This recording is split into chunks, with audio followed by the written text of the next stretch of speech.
shots and I think you know within 3 shots come you might find your daddy gone. 1 shot baby there you go within 2 shots and I think you know within 3 shots come you might find your daddy gone. And welcome to Unapologetically Bunny. I am your host, the Bunny, and I am unapologetic. Isn't that work out nice? And we are once again together live here on the 405. First of all, before we get started, I hope you heard that disclaimer. We thought we might want to do that tonight because, it's a show on morality and porn. So, hey, disclaimer works. But also, big thank you to all of you out there in the chat room and listening, whether you love us or hate us. Thank you for being here because without you, we wouldn't be here, especially you haters. Big kisses and smooches your way. So thank you. It is a 4-hour Politainment hour. You are listening to Jason DeWilkins on According to Me. You're here with me now, and then next is Real Serious Nonsense with Ange and Clay, and then the Stafford Voice with Daniel Stafford. Like I always say, it's a good meal. It's a big meal, so sit down, enjoy it, eat a lot, drink a lot, laugh a lot, and have a good time. Yeah. So, we're talking morality, guys. I know morality, it's like really deep. Morality. I've been thinking a lot about morality because, that's just, I'm a deep thinker and things, yeah. But I decided to look up what the word morals really means. Because you get in these arguments and, well, that's your moral and what's your ethic and blah, blah, blah. So I went out and I talked to Webster because, Webster and I are tight. And I said, what is morals? And apparently morals are the following. Morals are a person's standards of behavior or beliefs concerning what is and is not acceptable for them to do. Sounds like a personal decision, yeah? My morals are probably different than your morals. We have our own individual morals. But as a society, we have ethics. Hey, you know what? You learn a lot on the show. Take notes. There'll be a test later. All right, so we have ethics. And ethics is more about society. Ethics is a branch of philosophy, yes, I'm reading, that involves systematic, I can't say the word, forgive me, that involves defending and recommending concepts of right and wrong conduct. Right and wrong. That is some heavy stuff, guys. This last week, and I heard Jason talking a little bit about it, and I have to say a little bit about this as well. This last week, I have watched a really good friend get trampled by the media over her personal life. And a bunch of people judging her on their idea of right and wrong. Not her idea of right and wrong, but their idea of right and wrong. My friend who we're going to talk about is Holly Fisher, and we love her. And she was here with me last week, which I think is great because she was here, and I get to talk about her again tonight. She's already talked about making things right with her family and accepting what happened, and it's over. It's done. Why? Oh, why are we talking about it in the media, right? We have a lot of people judging her, and they think they know what's best. It's really hard to come out on top when someone is judging you based on what they think you should be doing. How can you ever come out on top when someone's ideas for you can never possibly reach, right? And I can understand that because, when you're out there in the conservative world and you say shit or other dirty words and you're a girl, believe it or not, some people don't like that. I can tell you from my own personal experience, I tend to have, I'm a truck driver when I talk sometimes, and I will say things that are not always sweet and kind, and I actually have had well-meaning people tell me, you're far too pretty to talk like that. Apparently it's okay to swear if you're ugly or something, but, and usually my response is not very nice, and then they get mad and they go away, which is fine with me. Because I don't like that. I don't like someone judging me on what they think is right and wrong and what I think is right and wrong. You don't like what I'm doing, then stay away from me. Don't you think that makes sense? Doesn't that make sense as a human being? If I don't like what you're doing, I don't got to hang out with you. I don't got to look at you. I don't got to talk to you. That is the reality of this world. I cannot look. I can kind of walk away. Yeah. It's your life. And just because someone is a public figure, that doesn't mean we have the right to look into their lives and judge them based on anything. And I'm kind of public, but not like that. And they don't go after me like that. They went after her that way and her family. And, that's just wrong. I saw things online that I would never want to even see my worst enemy go through. And I have plenty of enemies, and a lot of you suck. And I still wouldn't want to see you go through what Holly went through this week. And you have to be honest here about certain circles. when you are in any kind of movement, whether it is conservatives, liberals, libertarians, unicorns, I don't care. You have circles within that movement. And we seem to think that if you want to be in a certain circle of our conservative movement, you've got to be a certain way. And you have to be perfect. And you have to say the right things and look the right way and do the right things. And God forbid you make a mistake. That's what really burned my ass about all of this, you guys. You know, for a long time, we've been discussing how do we change minds and change hearts. The conservative movement, the Republican Party, has a really nasty reputation of being dicks. We just do. We don't accept people. You have to be a certain kind of person for us to go, hey, you should be a conservative, right? I'm so tired of that. I'm so tired of this notion that we cannot be human beings within this conservative party. It doesn't do us any good. You know, for years now, I have been a proponent of gay marriage. Whether or not you agree with a man and a man getting married, it should be none of your damn business if they're consenting adults. I will stand by that forever. And it makes me really mad when I see people in the conservative party going, ew, it's Adam and Eve, not Adam and Steve. You know, let's put people aside. Let's make them feel less than and not good enough. That really wins them over every time, doesn't it? Because our morality is more important to us than reaching people. And it can't be that way anymore. No one is saying you have to be immoral. I'm not saying, hey, give up on what you believe. If you don't believe in gay marriage, hey, that's fine. That's fine. That's your morality. But quit pushing your morality on somebody else. And that is one of our biggest dings, guys. If you're out there in circles and you're talking and you run into a liberal and, you know, after you splash holy water on them, and they say to you, you know, you guys tell me I'm going to burn in hell. This was interesting because this actually happened. I wrote a piece to support Holly. I felt like there was all this garbage and bullshit out there about her, all this negative press about her. So I said, you know what, I'm going to write something positive for her. And I wrote a nice piece about my friendship and how we need to be better about protecting our own and forgiving our own. And plenty of haters have come on that blog. Thanks, guys, for being there. We love you. The hits are great, something like 5,000 hits. And I know they're not all people who like me. But this one comment was, how do you expect us to take you seriously when you're talking to me and you tell me, well, you're going to go to hell now, good day. And I'm just like, whoa, I have never told anybody to go to hell, and it's none of my business. I might tell you to go screw yourself with a chainsaw, but I rarely tell people they're going to burn in hell. But this started resonating with me. How can we expect to change the minds of anyone if we disagree with you so profoundly that we tell you you're going to hell? So I thanked this person for their comments, and I reminded them that I have not told them they go to hell, and I could care less if they go to hell or heaven because it's none of my business. And I think that's where we have to get to with morality in this for folks. And I know I'm going to have people angry at me who say family values, we got to protect marriage. And I completely understand and I appreciate that. I love the traditions of this country and I don't think we should take them away. But I also don't think that supporting people who are different or believe differently than you takes away from that. You know, and then you're going to say, well, they're forcing it in my face or forcing it down my throat. And I will remind you that it doesn't matter if it is an activist for the gay group or for the black group or for the unicorn group. Activists screw things up for everybody. Activists don't understand how they're going to change a mind. Activists are so damn focused on making you agree with them that they annoy you to the point where you don't hear them anymore. Activists, they're the ones shoving it down your throat. They're the problem. I'm not asking you guys to accept things you don't agree with. I just think we need to re-examine our ideas on morality and what this means to us as a movement, as a group, and what this means to us. And I hate to say it, and I know I'm exploiting the situation. Someone else says, oh, you care about our votes. But damn right I do care about votes because votes are what's going to make things change in this country. So how do we get around it? How do we, if you're somebody who believes marriage is between a man and a woman, how do we stand by that without forcing your morality and allowing yourself to keep your morality? It's kind of like the bakery in Colorado. Somebody wanted a cake made with anti-gay things on the cake, and the baker refused to do it. Now, we know, odds are, that this was out of the other situation they were forcing the baker to make a pro-gay cake, and they didn't want to do that. So this was, retaliation. This was, okay, we're going to show you how it feels.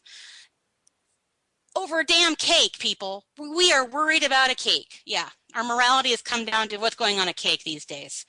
And I think we need to think deeper about what we're looking at. And Holly Fisher is one of those people who has reminded us of the humanity of our effort.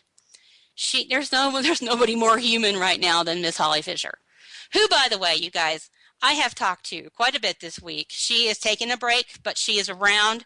She is not under her bed crying, afraid. She is going to come back bigger, badder, and stronger. And I know she knows a lot of you are out there praying for her and sending good thoughts her way. So I just want to throw that out there as well. So I'm hammering on you about being better to people. You have been good to Holly, and a lot of us have been good to Holly who are listening. Some of you people, though, have not, so knock it off. You know who I'm talking about. I can't tell you how many fake accounts I have seen bravely attacking her in social media. Ooh, you guys are really tough behind your eggs. Yeah, you sure showed her. You showed all of us. Oh, we're all hypocrites. Yeah, whatever. We're human beings. We made a mistake. We support her. We love her. We get back to it. We focus on the humanity of conservatism, and we really start looking at how we can make this a better and bigger country for our kids and for us right now. And this sounds selfish, but I got to bring this up too. Every time I talk about what I'm doing, I'm like, it's for my kids. I don't want my life to suck either. I'm sorry. I know, call me greedy, but I don't want my life to suck either. And I think we have an opportunity to look at what we're doing, round up the wagons, I guess someone called it, we're going to bring in the wagons, but whatever, look at what we're looking at, come together, focus, and get back to work. And as Jim Garrity, who wrote a lovely piece, said, stop paying attention to this petty crap and get back to business. I think that makes sense. I think we have enough petty crap in our lives to deal with without worrying about the petty crap in someone else's life, right? Right. When I come back, I have this week's top 10 douchebags of the week, so stay put and think about your morality. I'll be right back.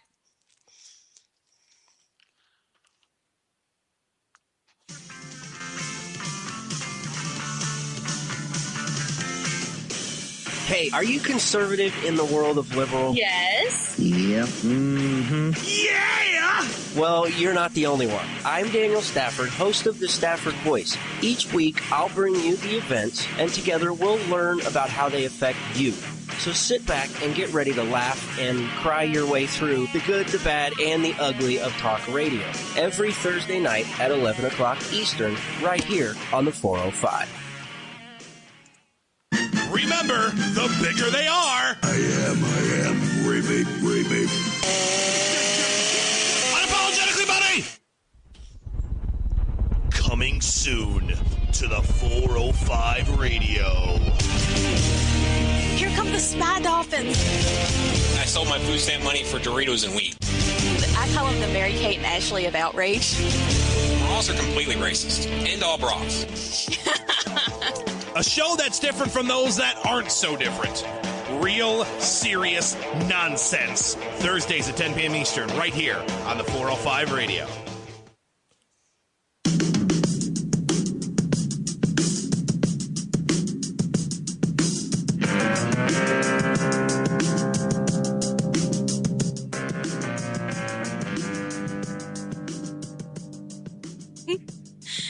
And we're back.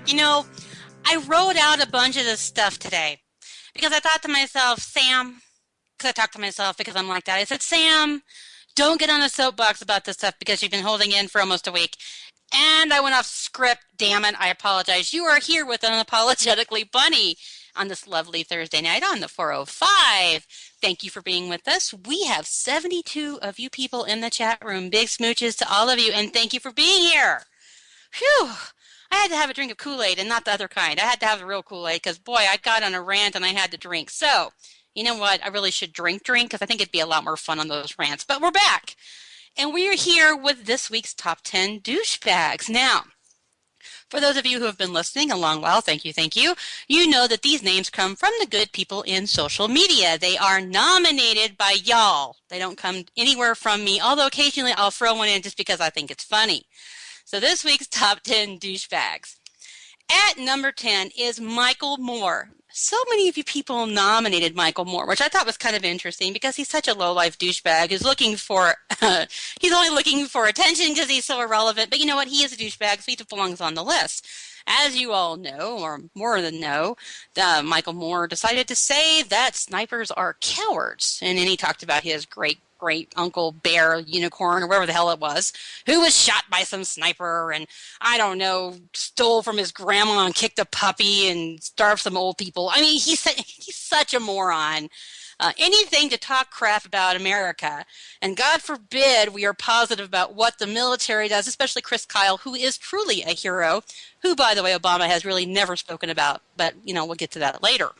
Yeah, Michael Moore had to have some dumbass thing to say because it's pro-American. How can he say anything anti-American? Oh, I'm going to call him a coward, and he's a douchebag at number 10. In the same line is Seth Rogen.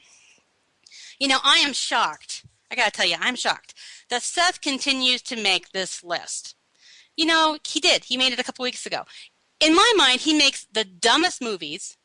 And I hate to admit it, I actually really enjoyed This Is the End, but he really has made some really horrible flicks. And I wish someone would remind them that making a movie doesn't make them an expert on anything. Now, he compared American Sniper to Nazi propaganda. Yeah. Of course, then he backtracked and, oh, no, and this and that, and I'm sorry, and however he laughs. God, I wish I could do that and make fun of him. But he's a douchebag, just like Michael Moore, and he's at number 9. Number 8 is Shannon Watts and her drove of hyenas with Mom's Demand. Oh my gosh. Okay, so before I get into that, I decided to kind of look at their timelines today since they were getting nominated for being douches. And I was blocked. Now, I knew Shannon had blocked me because I think I said something like, guns aren't horrible, and I think she blocked me. I knew she'd already done that, but I didn't know Mom's Demand Action had blocked me as well. The big joke was I have more followers than either of them combined, and so that's why they blocked me. But hey, who am I to brag? But here they are. They are being called douchebags because they are upset that an idiot who assaulted a gun owner got hurt. You don't say. I'm going to assault someone who is armed, and I'm not going to get hurt? Yes, you're going to get hurt, dumbass. That's the whole point of them having a gun. So if you try to assault them, you will probably get shot. That's the whole point of being armed and defending yourself. Dude, attack someone, you're going to get shot.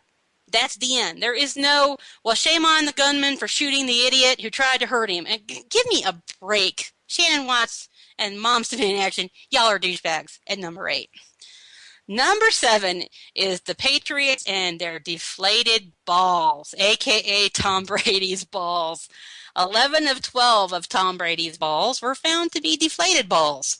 Yes, I want to see how many times I can say balls while I do this, just because it's funny.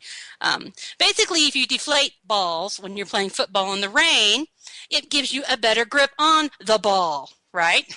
So it makes them easier to catch the ball. I suppose if they hadn't been caught cheating before, no one would have given this a second thought, thinking it could have been the weather making the ball shrink. I had to say that. But being that they've cheated before, when we know Bill Belichick is a douche and Tom Brady, as a Broncos fan, I think he's a schmuck.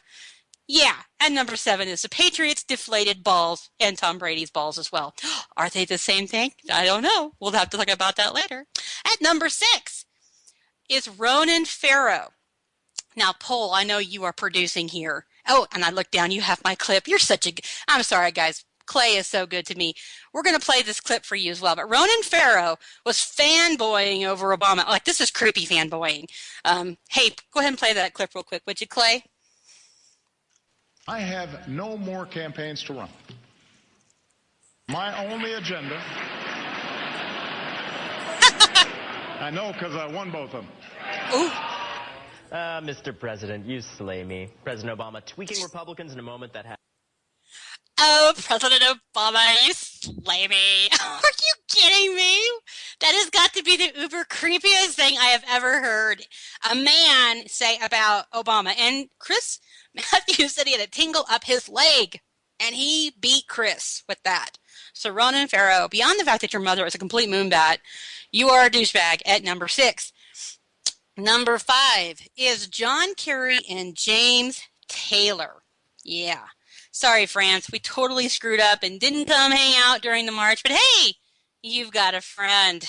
Yeah, can you believe that?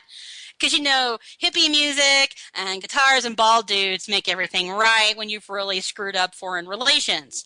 So John Kerry took James Taylor over. He's saying to France, "You got a friend," and nothing changed. And we all laughed and made fun of him a lot. And they're still douchebags at number 5. And yes, you know what? James Taylor, you're a douchebag too because you went and did it. At number 4 is Alec Baldwin. Oh, Alec Baldwin. Apparently he didn't like Dean Cain's response to Michael Moore. So, Michael Moore says dumb crap, and Dean Cain's like, "Hey man, come say that to my face. We'll talk about Chris Kyle. He's my friend." He got kind of tough with him. That's cool. Dean Cain's hot and he's Superman, so he can do that. Well, Alec was a little upset with Dean because, men, these guys, they get little petty bitches. But he got upset with Dean, and he questioned and demanded to know Dean Cain's military credentials. Yeah. He's a douchebag. We're lucky he didn't punch the guy who recorded him saying that he wanted to question Dean Cain's military credentials, because Alec Baldwin has been a massive douchebag for a long time, who he has also blocked me. And so at number 4, congratulations, Mr. Baldwin. You're a douchebag. At number 3, I heard Jason talk about him earlier on his show. And I'm not going to talk about him because that's what he wants. And I'm not even going to mention his name because that's what he wants. I think we've given him enough attention this week. And the idea of growing your name by exploiting someone else's pain is really shitty.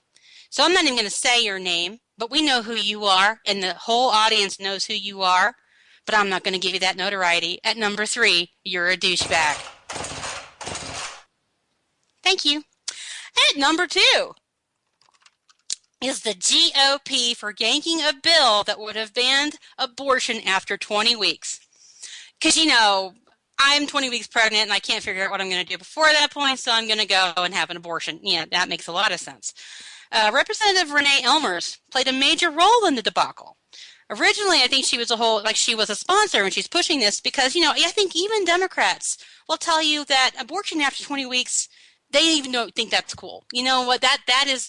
You talk to a lot of these folks, and, I'm extremely pro-life. I can be a real pain in the ass. But a lot of them are like, if they can feel or if they have a heartbeat at that point, no. And that's like 6 or 7 weeks. So a lot of them even agree at that point. The bill would have stopped it, would have banned abortions after 20 weeks. And they decided not to go with it. She said that she didn't think it was a good idea to vote on legislation. To vote on legislation so early in the session. Now, get that. She didn't want to vote on legislation too early in a session, which kills me. Yeah, it's too early to vote on session. She also said that she claimed to be concerned about the reporting requirement that has nearly 2-to-1 support among voters. This requirement would keep monsters like Kermit Gosnell or Leroy Carhart from so easily performing the procedure. So in other words, she BS and gave up on a bill because she didn't want to vote too early or because she's a complete douchebag. And the GOP, guys, come on. You guys are being douchebags. You have authority. You have some majority. Make something happen. You're douchebags at number 2. At number 1, ladies and gentlemen, I'm sure you're surprised by this because, if you've been listening for like the year and 4 months I've been on the air. But number 1 is Obama. Say it with me. It's Obama. And the State of the Union. Now, I know Jason DeWilkins was tweeting it out. I was tweeting it out. I think all of us at Politainment were tweeting it out. And it was really hard to keep up with him because he was all over the damn board promising, to cure cancer. That was my favorite. We're going to cure cancer. Obamacare is destroying healthcare as we know it, but we're going to cure cancer. He also talked about exploding penguins. Of course, he didn't say it as funny as I did, but he talked about, penguins dying in the heat. It was all over from free child care to us how we were taking out terrorists, although he really didn't say who the terrorists are. Hello, Islam, we're talking to you. So anyway, he's a douchebag. At number 1, the State of the Union makes him a bigger douchebag. And just think about, he only has 1 left, guys. Keep that in the back of your head. Okay, I'm going to take a short break. When I come back, we're going to talk to the lovely Hall of Fame porn star, Ruby. So stay put.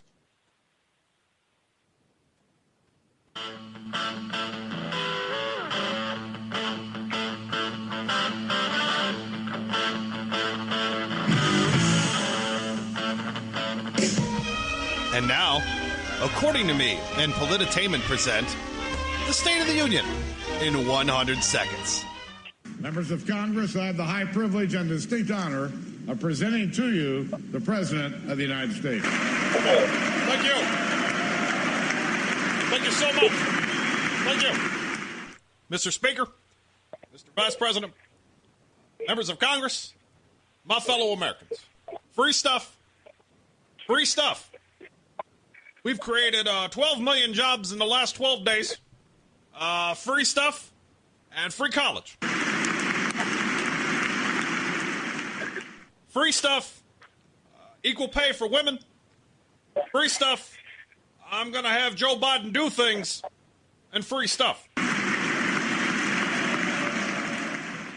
We've got crumbling roads and bridges I still haven't fixed yet. Let's see, more free stuff. Climate change. Free stuff. Let's work together. Because that's what Americans want us to do. In the interest of bipartisanship, I'll veto everything Congress proposes. More taxes for more free stuff. And I'll end with this. Free stuff. God bless you. And may God bless this great country we love. Thank you. Thank you very much.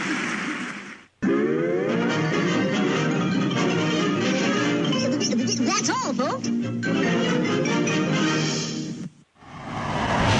On the 405. I feel pretty. Don't make her angry. Pretty. You wouldn't like it when she's... Told you. Unapologetically bunny.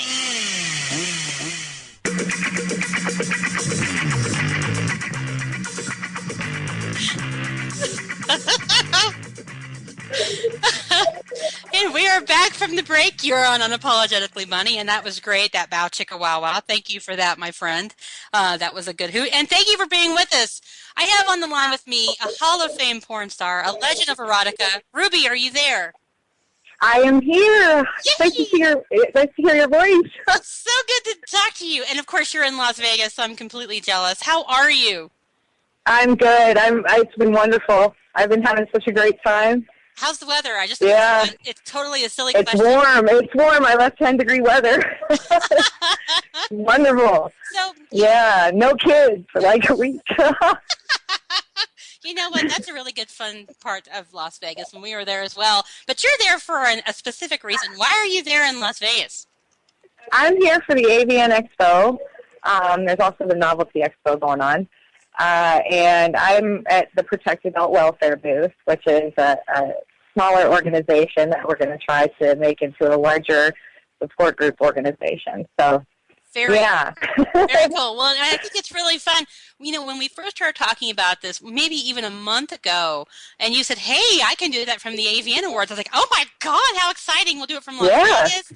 And well, I think it's really interesting about when you came to talk to me is about the porn industry. And it's one of those topics I think that is kind of taboo for a lot of conservatives. You know, why do you think that is? Why do you think we're so uptight about it? Oh, I hope I didn't lose her. I did. I lost her. Hold on. I thought maybe my question scared her. Hold on. I'm going to add her back. Ruby, are you there? Sorry, the call dropped. I see how you are.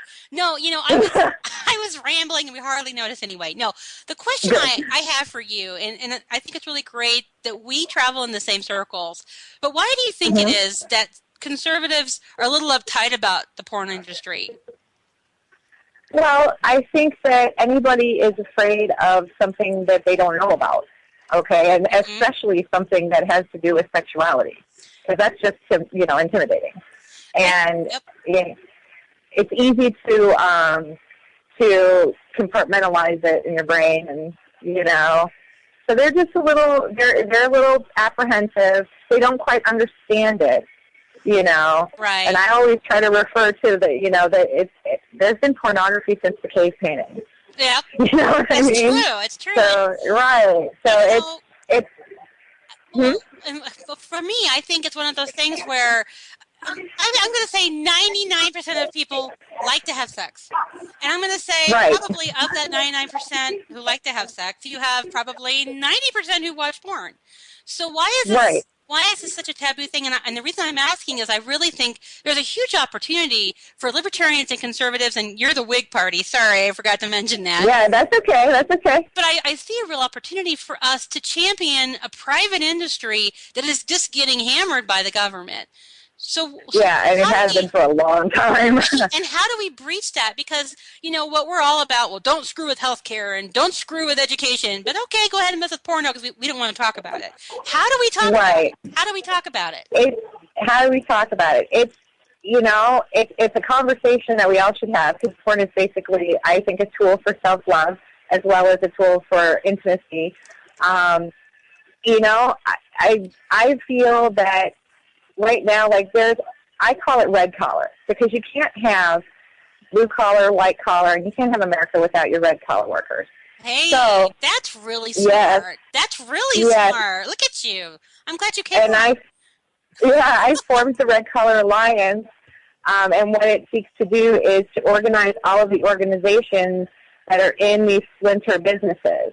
Because it's funny, they don't want to own each other either, and it's, maybe it's ego, I don't know, but, and there hasn't been a, an umbrella term like red collar worker that they could stand up and say, this is me, and I would like you to get to know me. Because there are, about 3 million red collar workers in the United States today, and I think that is an underestimation. So I was going to ask of how many. How many people does the red industry put to work? And you say 3 million now. Yeah. Is that just the act, or is that everybody from the production staff? That's like everybody. Yeah, that's like everybody. And whether you're retired or still working, I'm trying to create a network that people can't, because politics is about numbers. Oh yeah. And they won't know us until we do come together as one industry and be able to afford lobbyists that they will listen to. Are there no? So that they're led. Are there no porn lobbyists? I had no idea.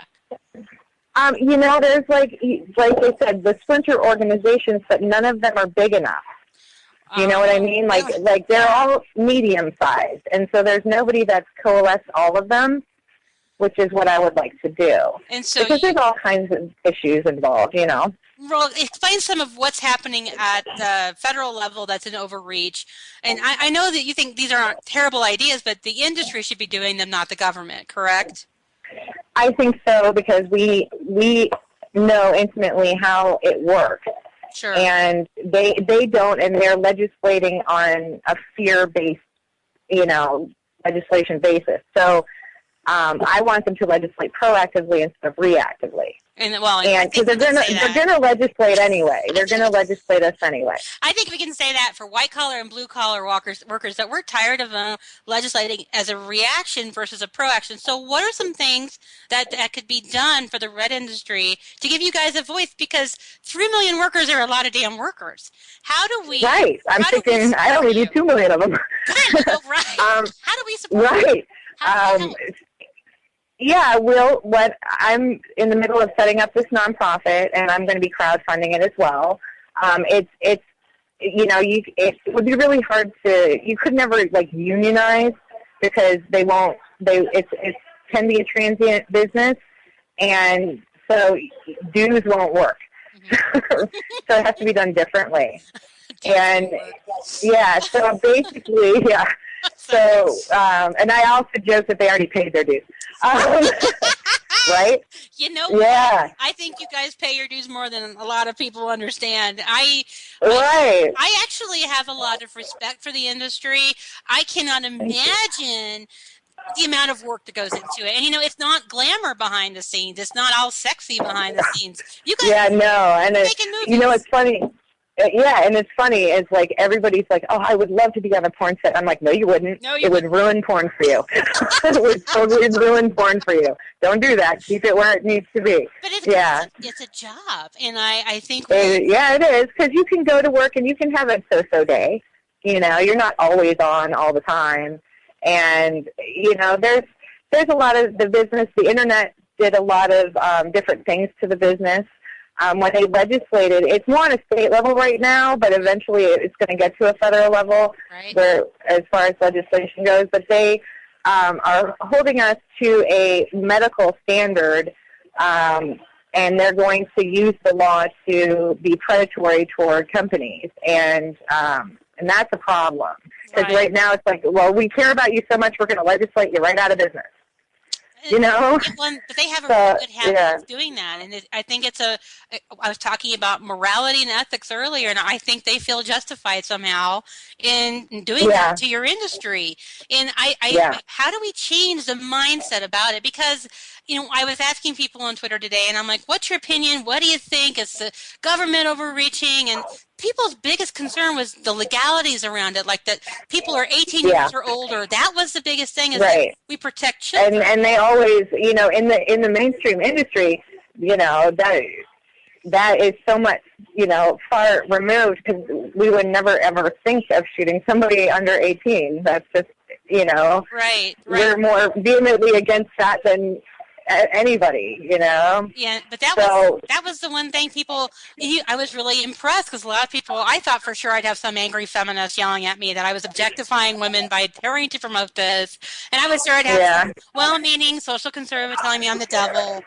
But most people were actually really cool about the whole situation, and they had a lot to offer. So, and I was thinking too that, most people don't realize with those kind of numbers, then chances are somebody in your family is a white-collar worker, or somebody in your neighborhood is. And it's like, we may be the one you borrow sugar from, and there should be this feeling of less than in an industry that is putting people to work, and it's an industry that is not going anywhere. Yes, exactly. And it's to me, it's the responsible thing to do. It's like when they legislated, when they passed the legislation, I believe that people should be safe on set. Don't get me wrong. Oh, sure. But there should be different standards for all of the different industries. Well, and then just the adult business, just porn. Yeah.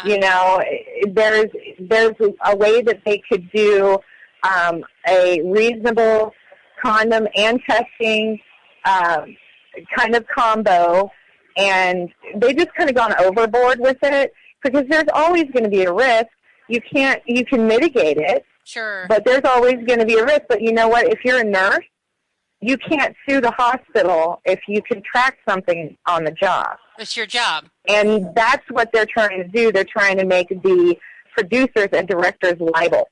And it kind of reminds me of hearing you say, because it is a one-size-fits-all, really, because they don't understand what they're legislating. It's kind of like Obamacare. They think we all have the same health care needs. And we don't. And we don't. Yeah. And so they are reacting to a situation versus being proactive and looking at how people take care of themselves. It's the same thing in your industry. Yeah. Yep.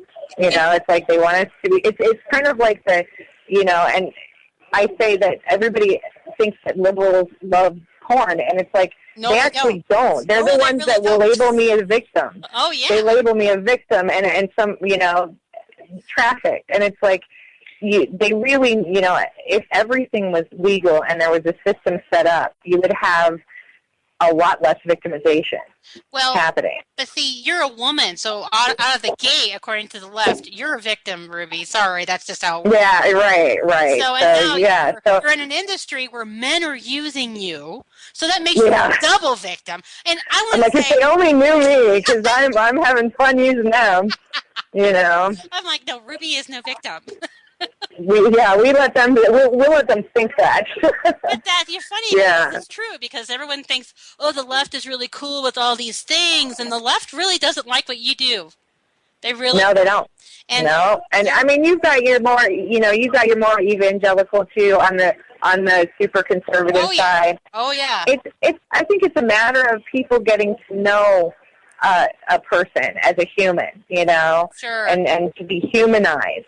Well, I have to tell you my story. When you first followed me, I was like, I think that's a porn star. And you were my first porn star, Ruby, so big oh, yes. I was like, oh my God, that's a porn star. And I went out to my public. I'm like, what would you guys think about that? And they're like, that's really cool. And I was like, I didn't even think about this, because I was in my bunny mom silo, and you came out of the blue, and here is this really brilliant porn star who thinks a lot like I do. And I'm like, oh my God, conservative wigs come in all shapes and sizes. Yeah, they do. Yeah, and I just love, it's like the whole Flint and Falwell thing. They became best friends. Over debating each other and having a good time that way. And those are some of the most fun debates to watch. They are. And here's the funny thing is because Jerry Falwell debated Larry, Jerry had his influence on the industry because he influenced Larry. Right. So technically, Jerry Falwell influenced the porn industry in a positive manner. And that's a crazy thought. Because it's true. It's like, but you know what? Those same people who don't like you that are far right or very socially conservative don't like me either. Right. So right. It's just a matter of, and I was talking about this earlier, is that in some people's minds you have to be a certain way to fit in this little circle, and if you don't, you're not good enough. Yeah. And I so don't fit into a box. Neither do you. Oh, God. If I had a box, I'd break it, and then I'd be mad. And I'd swear that I broke it, and then they'd be pissed at me because I swore. I can't win in that box situation. But what's great is you're also a mom, and you have this other side of you that is, I think I think you're right. I think the whole key is humanizing the red industry. Yes. That you guys aren't these. I do think that, because I love my children, and what's really funny is I read, and it's a liberal net publication too, that put Vice that put a story up about porn star moms. They only gave one good example at all, and the psychologist said, well, if you're overly permissive, and I'm like, you think I'm a permissive mother? You have to be out of your mind. I'm the most strict mother I know. I'm like, they will not have phones with cameras on them. No. I know better than that. Oh, yeah. They will not have Twitter. They will not have Facebook. My children will never have Twitter. I am right there with you. Never. Yeah, when you're 18, have that. When you're 18, you can do anything you want. And it's funny, too, is I've prepared my children for what they might, the crap they might take for me being their mom. That's right. I've told them Mom did movies for grown-ups. I keep it all level of development. And so they're prepared. And I actually kept a box of 80s, like wholesome 80s porn. Sure. And I've kept it for all these years because I knew that if I had a son, I needed to give him something when he was like 17, 18 years old that didn't have me in it. Like, I'm sorry, I ruined porn for you, but here, I saved this for you. Yeah. Oh my gosh, my mom, turn it off. You're killing me. But I think that's a side of you that's wonderful, is that you understand your kids are going to be sexual beings as well, and there's something wrong with that. Yeah. There's something very healthy in that. We have an anatomy color workbook, which is the best thing ever. I keep everything real technical when they ask questions. I show them on the anatomy workbook, and I make it level of development, but I always tell the truth.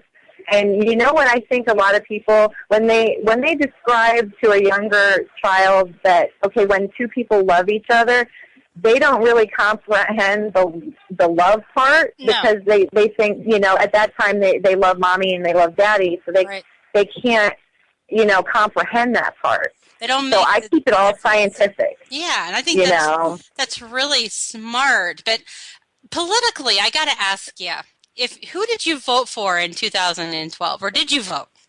I'm going to be nosy. I did vote. I always vote, and I know you're going to hate this. But I did vote for Obama. Okay. But I also felt that I was kind of forced to because I didn't feel as if the other party gave me a good option. They did. I think a lot of people made a lot of women in particular may feel like they don't have another option to vote for, and that's what I want to see. Give me a candidate. So give me a candidate that can win and I can get behind. Okay, so I'm the GOP and I'm listening to you, Ruby. Tell me, how do I get women to pay attention to me? Because 72% of us voted for Obama in 2012, even though we are the highest unemployed and levels of poverty ever. Yep. How do I, as a GOP, say, hey, Ruby, here's someone you're going to vote for? Well, they have to be a little... the women's issues can be dealt with differently Sure. Yeah, like there was kind of an ignorant statement where, okay, well, we're going to just make birth control over the counter. Right.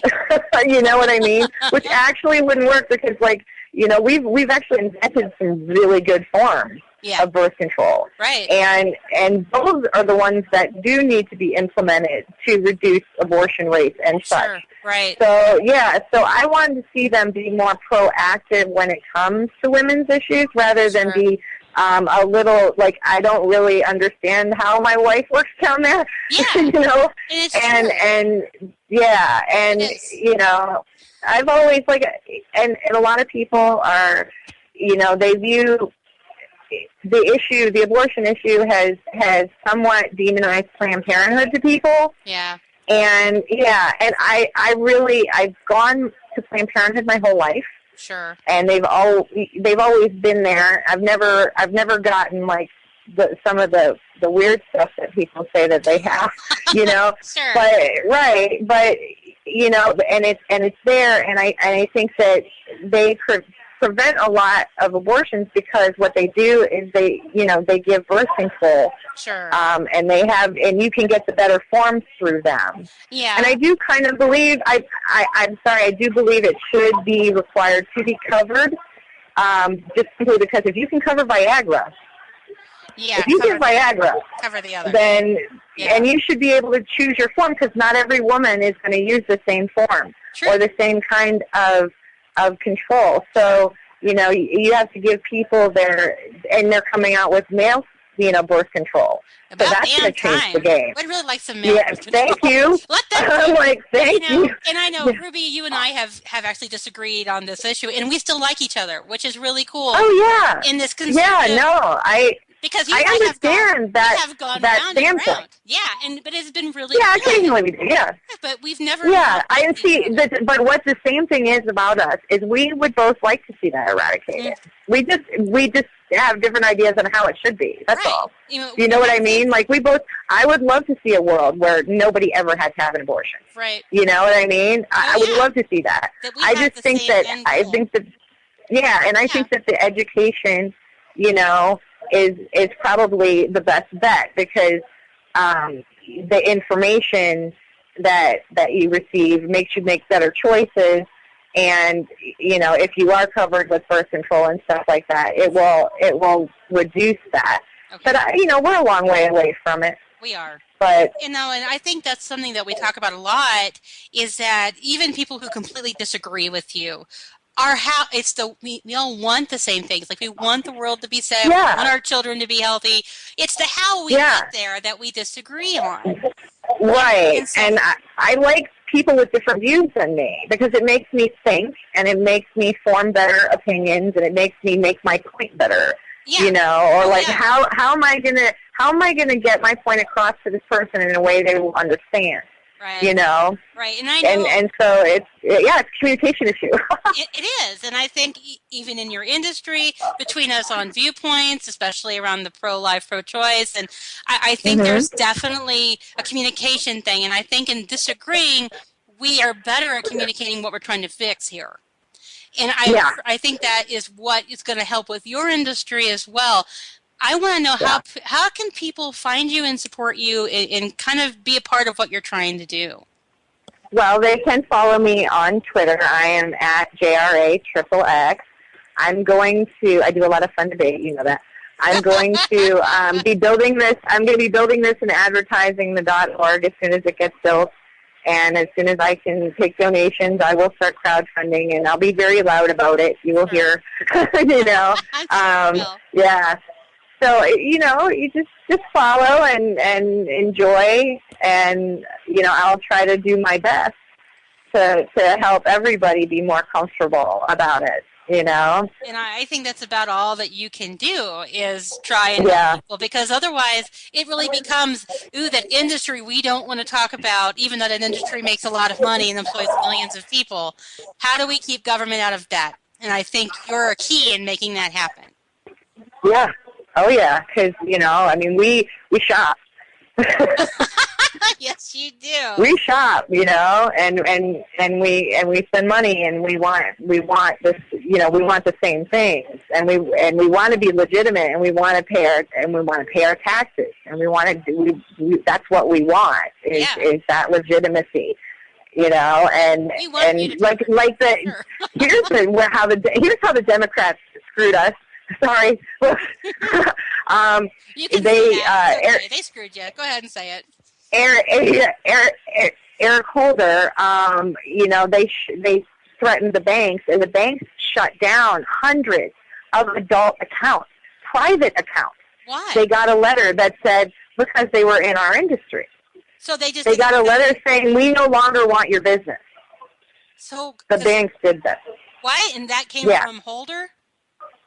Yeah, well, yeah, because it was blanketed as, okay, we're going to try to, reduce any. They attached it like drug money and criminal activities and crap. Yeah. And of course they stick us in there, and I'm like, hello, legal, legitimate business. Wow. And you've got banks sending back money. You actually had banks sending back checks. I had to no people. idea.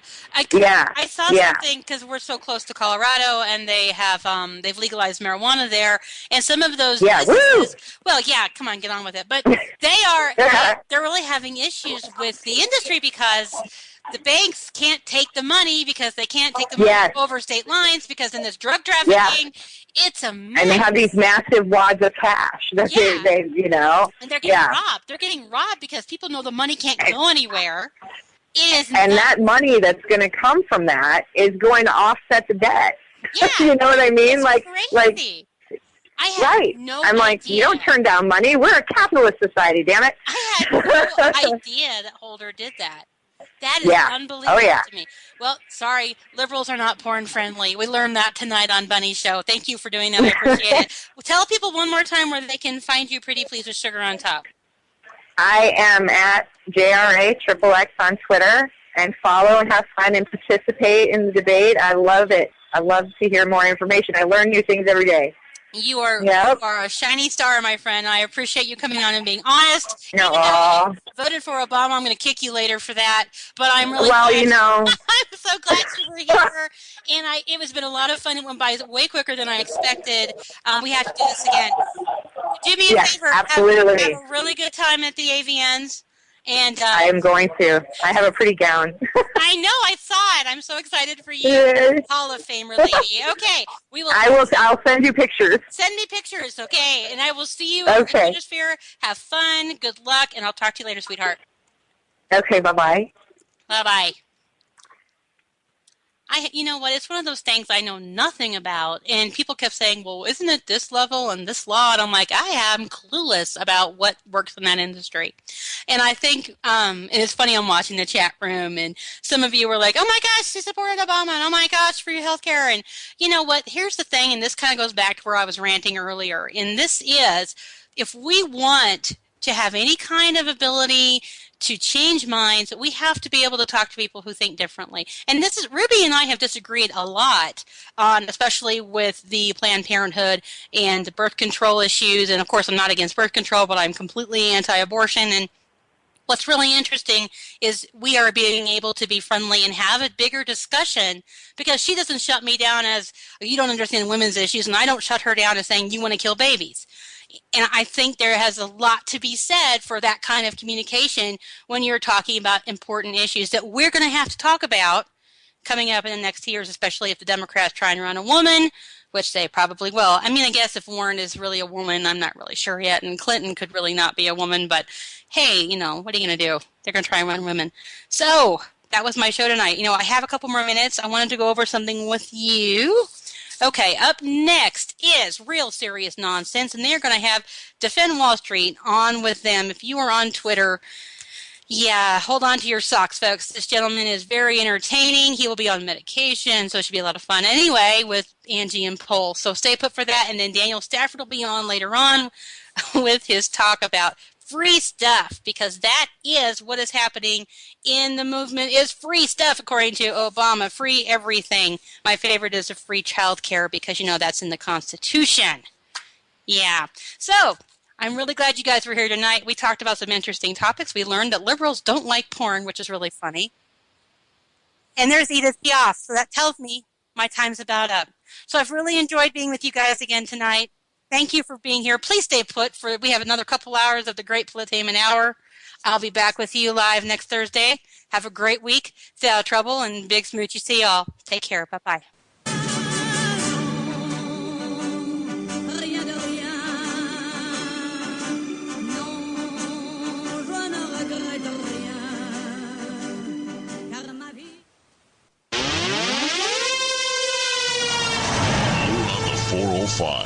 I love Tammy. I love you back, Kurt, because I'm a caring kind of gal. The Tammy Jackson Show.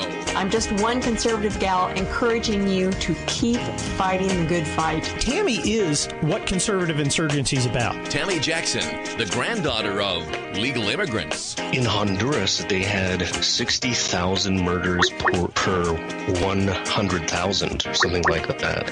And I thought, whoa, that is a lot.